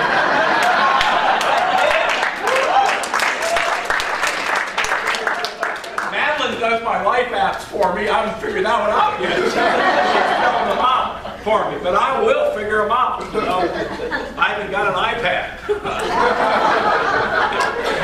I got 1,000 questions for you. Go ahead. You said when you were a regional, you were doing 50 by 50, which is like sick and unheard of today as a regional to do that to RVP. Yes. What makes you, or what is the difference between like the company today? You do 20,000, everybody puts you on their shoulders, parade you around to go RVP. Yeah. What do you think the difference is between old Primerica and today's Primerica? It's funny, we were with John Aston, went to dinner with him a couple weeks ago, actually went to Disneyland, and we were talking about that. He said, back then, you didn't have to get licensed, you didn't have to do the 32 hours. There's so much more reasons for new people to drop out. Back then, you brought them in, you know, they went to, all they did was they went to Mike Russ cram course for 8 hours to learn how to pass the test. So you take them to Saturday, put them in the cram course, they go next week pass the test. So you got people licensed so much faster in the process. Now, you know, we got people who go through cram course again, go again, 3rd, 4th time type of a thing. They've done the 32 hours and all that, and 2 months later, I mean, we were, you know, in California, we were at a place one time where we were going 3-4 months before you get somebody licensed. Back then, man, if you weren't licensed in 3 weeks, you're a dud. Okay? So, yeah, in fact, we had the fast pack. Single sheet fast pack filled out kind of thing, and then there was a state after you did, and you know, and you even paid for your own license, which I did too. Yeah. So what form of prospecting did you do when you were coming up the ranks? And because some people do group presentation across the KT, cold prospecting, phone calling. What would you say is the thing that was your bread and butter in prospecting? Vans. Vans? Can you relate to that, Kenny? Yeah. Kenny Hughes would bring van loads from Riverside down to my office. I don't know, we just had a van thing, you know? Yeah, I mean, people would come in vans. Hey, you gotta go with me, you gotta go with me. Grab everybody, put them in their van, take them down. That's what we did, you know? So mainly through OpNight is how you did the we did, yeah. So you relied on the OpNight to recruit them. And now what we do, I shouldn't get into all this, but I do an off day. I do a couple in the day. Actually, they're doing one today at 2 o'clock in the office, because when we interview in the office, people come in a little more formally, and we found that people will come back during the day. Okay, people hate their job, they're unemployed, and all that kind of thing. They're just looking for something to do. Here's what's happening out there. The average person, unemployed, underemployed, they get up in the morning, turn on their computer, they look through all the possibilities of the jobs, they rewrite their resume to fit the job that they see there, And every job today, you don't go and meet the HR person, you send in email. Okay? It is so impersonal, and so then they push the button and it goes into the black hole. And that person, you know, looking for the job, then they meander off to Starbucks, and that's the way they spend their day, kind of a thing. So they have all kinds of free time, and the worst thing that happens is a lot of companies now won't even hire somebody or interview somebody that's unemployed because they've settled. They locked into their unemployment, that type of thing. But there are a lot of people. We decided we were going to get people to come in during the day, and we would get 10, 12 people. I do an off meeting Wednesday at 3. I do one Thursday at 1 o'clock, and then we do one Friday. How many people show up today? We had 5 people, and this is total new people. We don't have our crowd in there, you know, do that kind of thing. But what do we have? Probably, Robert, you did the one yesterday. 7 were in there. 9 the day before. 9 the day before. They're like group interviews, is what it is. Yeah. Most of them we've interviewed preliminary 30 minutes, 45 minutes before, and then we put them in that. I tell them I do the interview in 3 parts. Number 1, overview. You know, I'm sort of just giving you an overview of the company rather than the usual 2-hour interview type of a thing. I tell them I play a hunch when I pull your resume or brought you in the door, because what's on paper isn't necessarily what comes through the door. I want to meet you face to face. My whole thing there is to develop a relationship with them. So when they come back in for the business briefing, they walk in and they say, "Where's Glenn? I want them to connect with me. Not the script, but me as a person." Okay? If I can get them to do that through the briefing, and then we do a hiring information sheet, 1 to 10 on the score of my guy yesterday with a 10. Doing his paperwork Monday morning, coming in at 11 to do his paperwork on that. So then if somebody's interested the very first time you meet with them, you do not get an idea in them? Usually not. That means they're more likely to stay because they're coming back. And same thing with referrals. Like, we get referrals from one client to the next, and so you're meeting with somebody sometimes that you don't know, but somebody, one of your other clients sent you there. So we invite them in that way as well. You go in their home. Obviously, we do a life sale, but you want to interest that family in the opportunity. You look at their circumstances and invite them into the overview. Daniel, if we say anything heresy, you know. No, hey, look, I was telling somebody the other day that, I mean, you know, sometimes in life you have to just shoot and then you aim. Yeah. So kind of what happened to me last week is I just said, you know, I mean, I really was looking for, this was not, but when I started sitting down with all these people, I'm thinking, I can recruit these people. You know what I mean? So it was almost like you shoot and then, but it's amazing how things happen, and then you're here today to tell me how to actually do it the right way. You know what I mean? So it's going to work out perfect. Thank you. Problem, Daniel, and you'll never find an office manager that way. I will. I really won't. And I told Carl that. I said it's really difficult because this is why. Is because a lot of those people told me they were going to show up on off night. Now, if I'm going to hire you to be an assistant, and you told me you were going to be there and you didn't show up, you're not getting a job. Exactly. You know what I mean? So yeah, it's going to be But tough. it's hard to recruit to an employee job when you have the opportunity as well. It's really hard. Exactly. Yeah. It really is. You know. So we'll see what happens. Yeah. Yes, sir. You over here.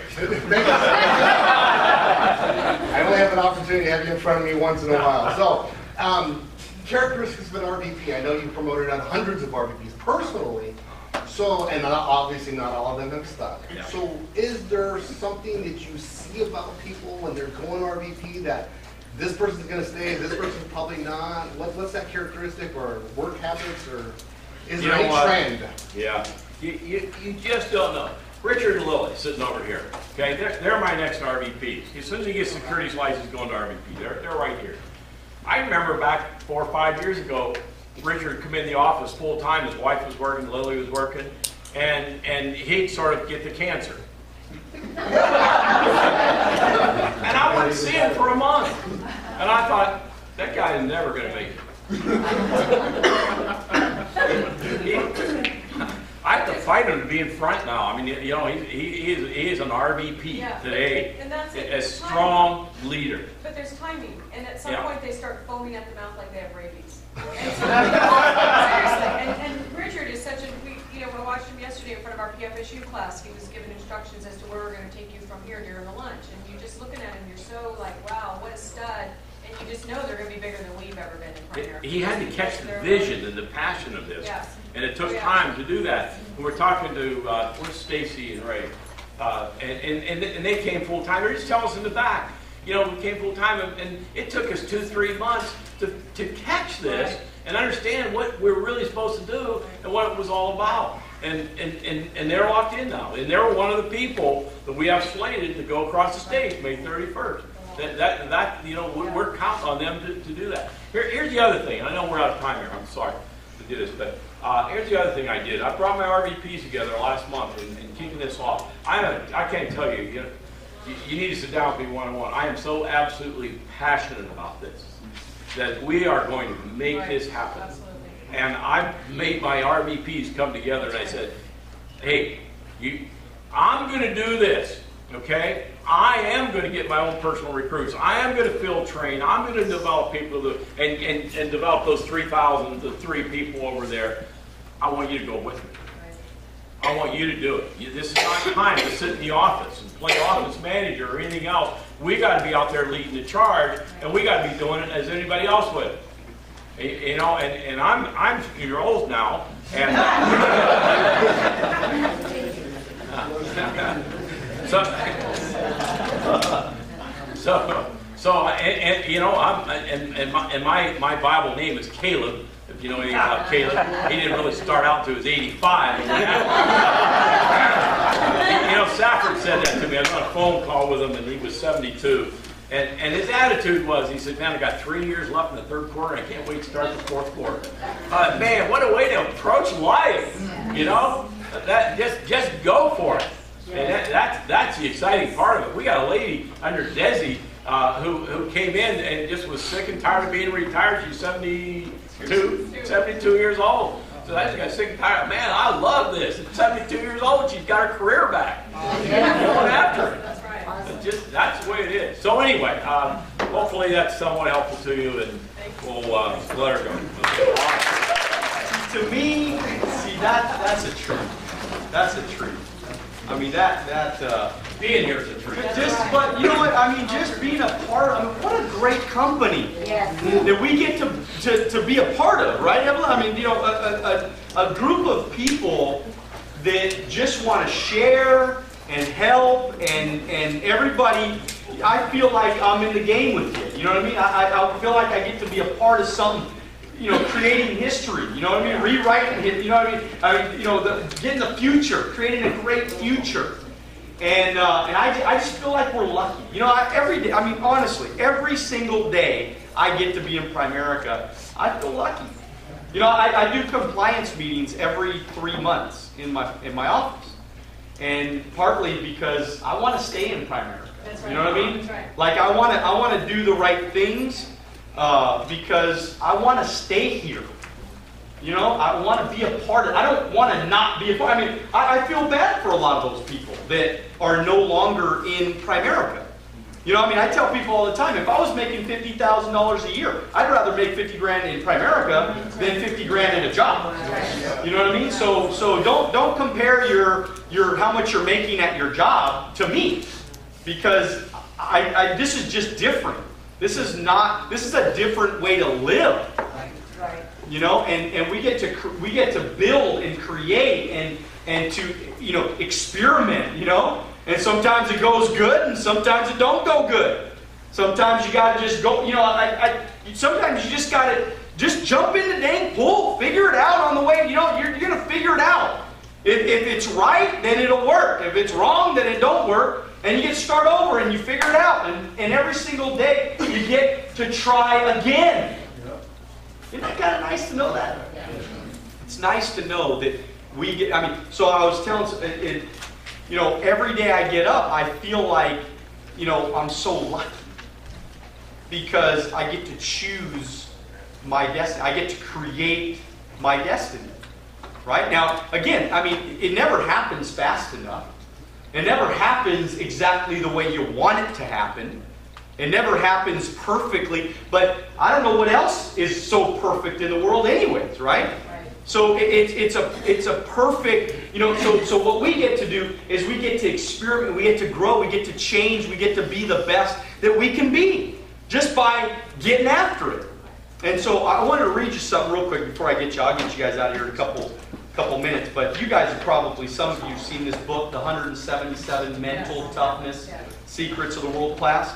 Because to me personally, I think that what's going to take Primerica to the next level is I think that Primerica needs to get tough. I mean, one of the reasons why I admire and I respect Chuck Negretti so much, and I mess with him all the time, and we have a great relationship. But the truth is that this dude is tough. He's just tough. You heard of him, you know what I mean? But he's tough, and he's a hard worker. And I admire that about him because it reminds me, and look, I mean, the reason why I'm so excited about watching them build what they're building is because I know how I did it, and I know how it worked for me, and I know that he's doing a lot of the same things. So I know that it's a lock for him. I mean, out of most people in Primerica, I don't see many people in Primerica doing what they're doing. I don't see most people in Primerica having the kind of mental toughness that he's got. And so that's why he's winning. That's why he's having success right now. Because he's willing to, like you said, those people are supposed to go. Those people are supposed to quit. I'm okay with that. You're okay with that. You made your mind up a long time ago that, you know, it's okay if you don't want. I didn't sulk or cry about 45 people not showing up to an interview. Now you're going to teach me how to get that ratio up a little bit higher. But the truth is I didn't cry about it. I was okay. I actually thought it was okay. I was like, hey, we got half of them here. All right, I'm good. And you're telling me I can do better, then I'm going to figure out how to do that. But I was actually okay with that. I was like, okay. And then look, at the end of the day, if we got a couple of recruits out of it, I'm like, well, hey, I mean, at least I got a couple. I got 2 more recruits than most people in Primerica got last week, right or wrong. Right? So I figured, well, look, massive activity always creates results. Doesn't matter what you do, because ultimately you can't say the wrong thing to the right person, right? So somebody, if you're talking to 150 people, and somebody says yes, well, at least somebody said yes. But what happens is that most people in Primerica, I tell people all the time that the best thing about Primerica is we recruit really nice, great people. The worst part about Primerica is we recruit really nice, great people, right? Because we're so loving. Like a lot of people that we recruited, we're so loving. We're so caring. We care about people so much. But the problem sometimes with that is that we care so much about these people that we allow them to waste our life away. Right. Did you get that? Right? Yeah. We allow them to spin our wheels for months and years and just because you love them and you think that, man, if I just told them the right thing, if I just gave them that, if I just trained them a little bit better, that they would make it. And although I believe heavily in training, and we train our people, you guys will see when you walk out all of our CDs and all of our manuals and all the things that we put together through the years to try to give people, and like we don't just give them the script, we give them the script and the CD on how to use it, that kind of thing, right? So there's nobody, in my opinion, there's nobody in Primerica that has spent more time trying to develop systems and CDs and manuals and to try to give people an edge in this thing, to try to give people just a little bit of a leg up than I have. And so if somebody doesn't make it, or somebody doesn't want to work, or somebody doesn't want to improve, or somebody doesn't, I don't have a lot of patience with that person. I'm not going to allow that person to waste my life away. So my thinking was always, let's go get another one. Right? Let's just go get another one. There's another one. There's 30 million people out there that need me right now. You understand. America needs Primerica right now. You guys all understand that, right? There's no question about that. So we got to make up our mind that we got to go through massive amounts of people so we can find a couple good ones. Because the truth is, guys, that wall right there, those are $100,000. That wall, our 1099 last year was $890,000. So that's $890,000 of revenue from that wall. Okay? So that's not 100 people. Right? That's not a lot, and a couple of those RVPs don't do a whole lot. Okay? So even their pictures on the wall, probably a couple of their pictures should not be on the wall right there. You know what I mean? So take them out, and you're talking, you don't need that many. Right? Now, if you want to make $1 billion, like our Williams, yeah, you're going to need many. But to live a really great, solid financial life, I mean, you don't need that many. You need a few that really want it. So what are we doing? We're just trying to go through as many people as possible to find the good ones. I know it doesn't sound nice for some of you. It makes you feel like, oh my God, I don't like that feeling that I'm going to hurt somebody's feelings. But you can't be afraid of that. Because if your intentions are right, and your intentions are pure, and you know what kind of vision you want to have, and look, I mean, there's some people on that wall that are making hundreds and hundreds of thousands of dollars a year. Their lives have been changed forever, right? Let's think about those people. Let's not worry about the people that aren't going to do it. Let's think about the people that are. Let's focus on those people. And focus on finding those people, because those people, you're going to find those people.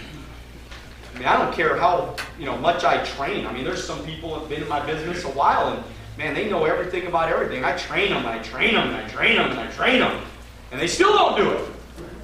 They still don't execute the play. They still don't have a sense of urgency. They still are not mentally tough. They still don't want it like I want it. What am I going to do? Right? Go find some more. We're always in the pursuit of finding more.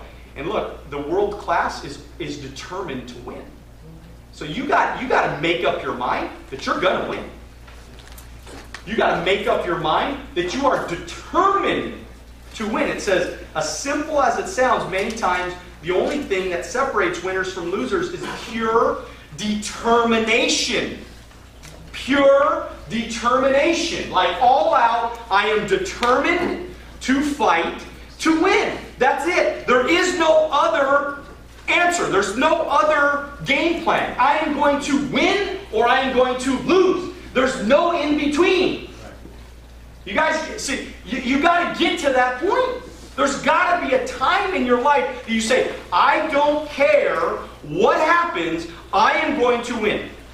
I sat down prospecting Karma. She's amazing. My wife is so dang amazing. I mean, she meets all these people and puts me in front of a lot of, we had dinner with a friend, that she met through our kids' school and, kind of got us in there. And so we had dinner with her last night and we're hanging out and we wrote up some business and I'm working on recruiting her and she kind of had a bad experience, but we're just kind of just getting that relationship going, you know what I mean? And so we start talking to her and she starts telling us that her job that she's in right now, when she had her job, they said she had to go to training back in I don't know, Karma, help me out here. Where was it? Delaware. So she had her baby. It was brand new, right? She had her baby. The baby was 7 months old, and so she was determined to get this job because she needed a job. And so she took her baby to Delaware, flew her mom out to Delaware, right? Imagine the cost. Now we're talking, okay? Flew her mom out to Delaware to take care of her baby while she was going to this training with this company. And I'm thinking, we were talking about it on our way home last night, and we were thinking, wow, isn't it amazing that, man, I mean, people aren't willing to leave their baby for a 2-hour op night. Right. You know what I mean? And she was willing to fly her mom out, right, to Delaware for training for like 3 weeks or something like that. She had to do this intense training for this job. And I'm thinking, that's the kind of person I'm looking for. Does that make sense? I mean, that's the kind of person that we need in our business with us, okay?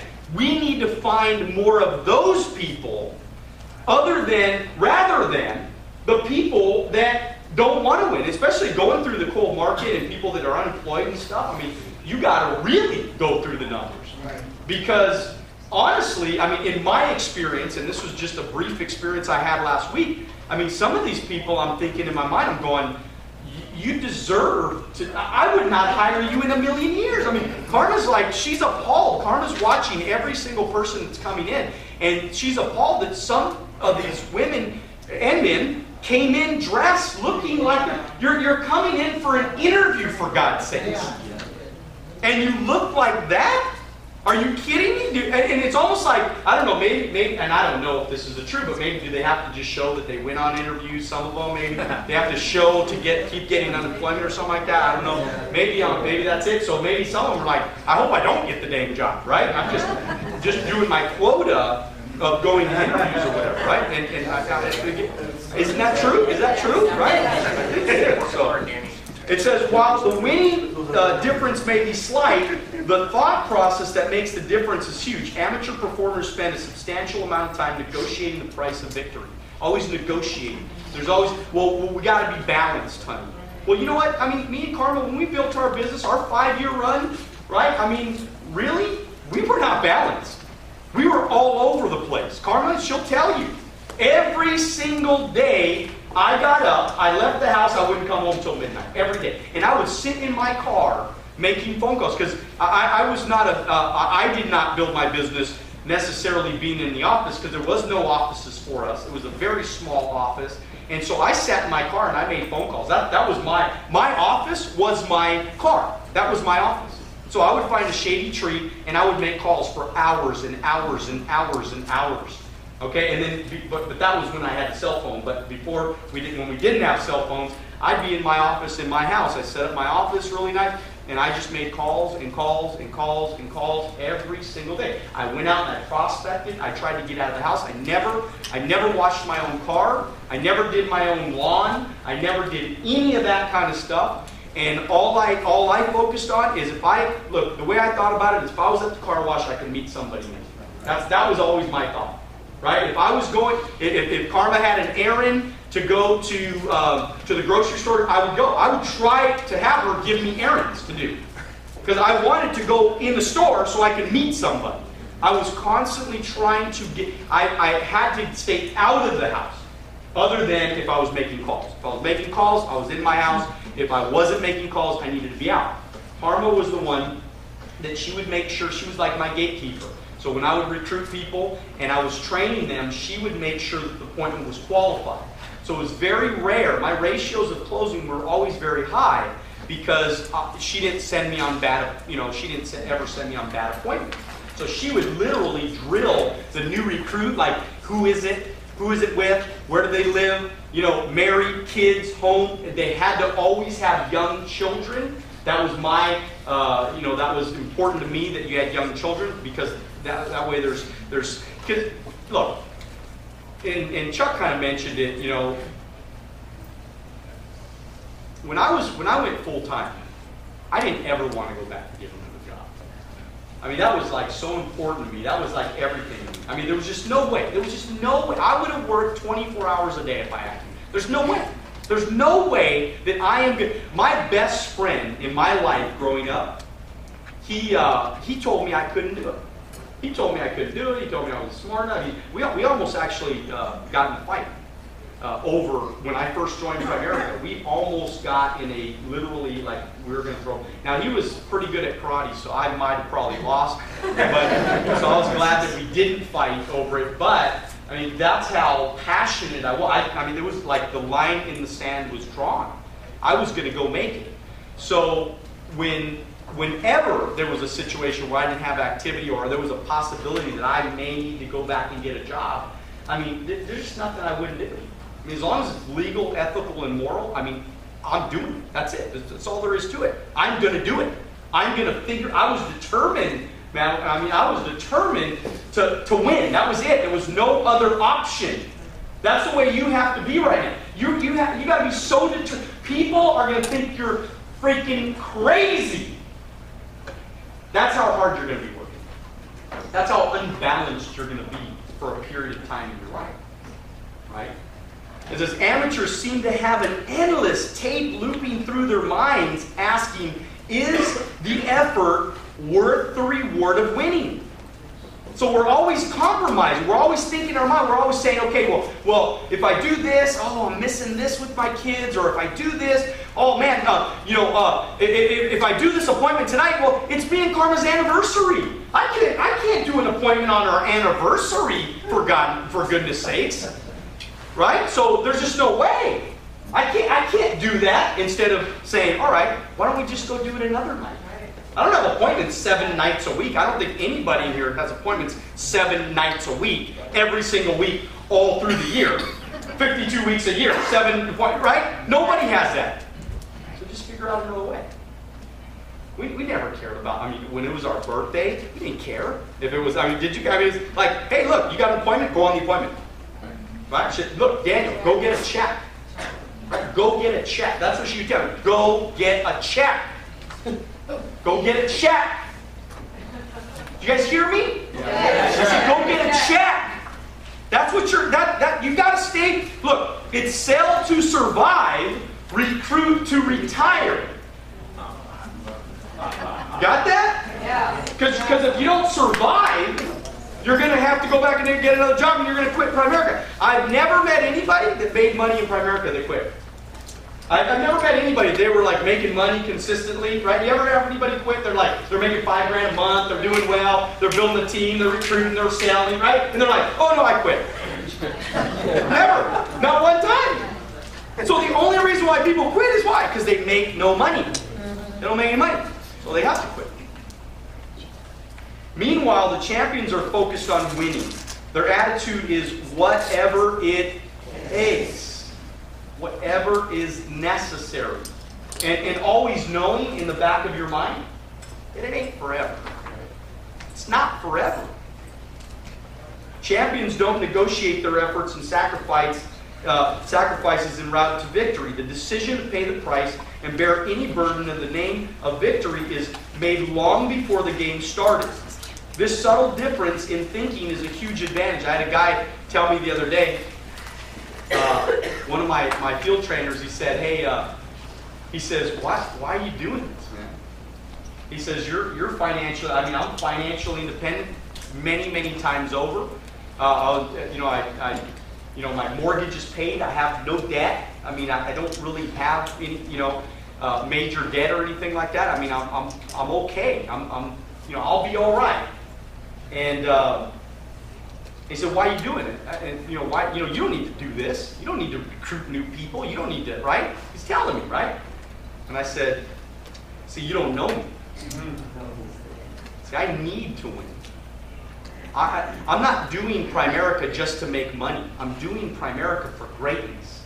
I'm doing Primerica because I want to be a part of the greats in the history of Primerica. I want to be a part of the greats of Primerica. I don't want to just be okay, say, oh yeah, that guy did good for a little while, got financially independent, then split. That's not the way that I want to be known. That's not my goal. I want to build something wonderful and lasting. I want 100 RVPs making 100 grand a year. That's nothing. That's 10% of what I need. And I can't be done, Glenn. I'm not done until I have 100 RVPs making 100 grand. Would you freaking help me out here? Right? How many would you help me out here? I'm trying to get to my goal, and all of you are included. You all need to make 100 grand. Not all of you, but you know what I'm saying, right? This is the way I talk to my guys, right? And I just, that's what we got. We're looking for greatness, not just to make a little money. Because if all you are is focused on the money anyways, it really doesn't matter. If that's all you're doing it for is just to make money, I don't think you'll really get greatness in Primerica. You got to go for something great. You got to have a long-term vision, and your vision has to include a lot of other people. You know, like I'm very impressed by, you know, your guys' game plan and how detailed it is. And although I couldn't read a lot of it from back there, but you know, that's pretty awesome. I'm keeping it. I sell coffee. Okay, good. I would like a copy. Get a check. Yes, but I'm impressed by it because it's so detailed, and I love that because I think that every plan needs to be in writing. It's a blueprint right there, man. That's awesome.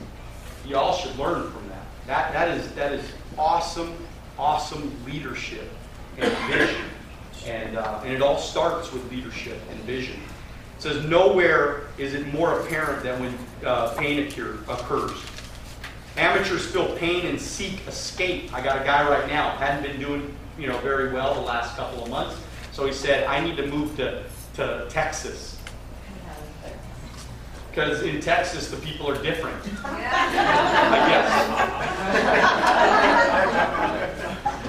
Hey, so, you need to be at the meeting here this morning. No, I need to, do other things because I got to think about it. I got to, plan it. I got to, every excuse not to do what they're supposed to do.